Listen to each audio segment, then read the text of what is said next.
और ये जो यहूदी हैं, इनमें कुछ लोग ऐसे भी हैं कि किताबुल्लाह के कलेमात को उनके मकामात से हटा देती हैं और कहते हैं कि हमने सुन लिया और नहीं माना, और कहते हैं सुनो न सुनवाए जाओ, और जबान को मरोड़ कर और दीन में तान की राह से तुमसे गुफ्तगू के वक्त राइना कहती हैं। और अगर यूं कहते कि हमने सुन लिया और मान लिया और सिर्फ इस माँ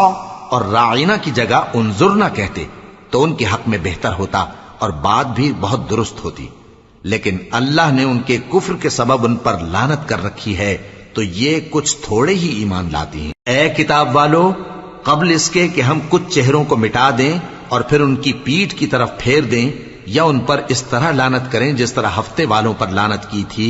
हमारी नाजिल फरमाई हुई किताब पर जो तुम्हारी किताब की भी तस्दीक करती है, ईमान ले आओ। और अल्लाह ने जो हुक्म फरमाया सो समझ लो कि हो चुका।